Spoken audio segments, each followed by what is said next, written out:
Alright, welcome back to CarBuyer Singapore, and today we're here in Ingolstadt, Germany for a preview of Audi's new Q8 e-tron. This is the latest electric car from Audi, and what was previously just called the e-tron is now the Q8. You'll notice that Audi has a new logo for its e-tron models. It's more streamlined and without the beveled edges on the four rings, which are now dark grey instead of chrome. The front of the car has a huge visual presence, with big intakes that open only when the battery systems need additional cooling.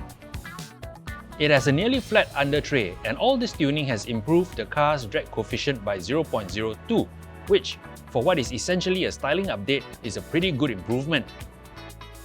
There are additional small spoilers in front of the wheels under the car. These split the airflow and push it around the wheels, greatly reducing high-speed turbulence and drag. Right now, down at the back of the Q8 e-tron, you'll find Audi's new streamlined logo as well. And this little badge, you see this rhombus right here, that signifies that this is an S-line model.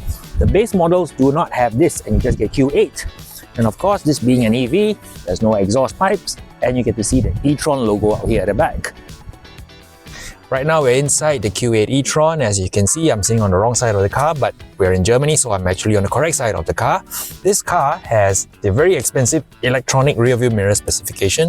We heard it's a €1,500 extra over the normal one.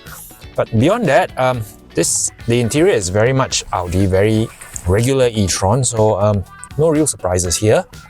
But we have to take it on the road to see how it goes and how well it drives. Right now we're on the German Autobahn on the way into Munich.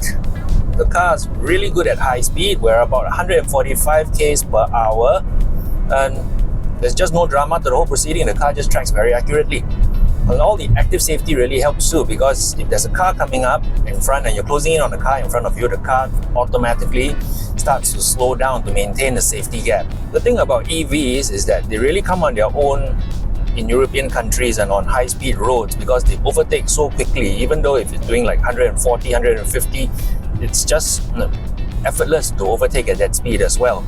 With small capacity internal combustion engines, the cars really sometimes struggle and you need a lot of room to overtake a slow-moving truck in front, but not with a powerful EV. Right, we're driving along in Ingolstadt, Germany in the Q8 e-tron. It's a very composed car at the moment. We can feel it's quiet, it's stable, and it behaves exactly like how you would expect an Audi to behave. It feels very, very efficient.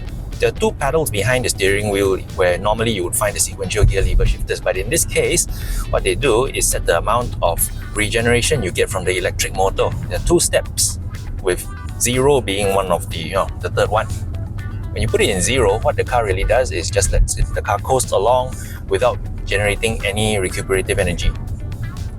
But wait, there's actually one more version of the Q8 e-tron.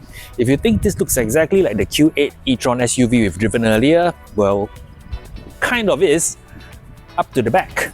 It's got a sloping roof line, which makes it an SUV coupe. This is actually the Q8 e-tron Sportback. Well, as you would expect from a car of this shape, you lose some of the boot line to the sloping roof, so there's actually slightly less space, and the floor is actually not very deep as well, on account of the batteries underneath the car. But you do have that very nice stylish design, which seems to be very trendy these days, and on the whole, it's not too bad looking car. Right, and that's all we have today for the Audi Q8 e-tron.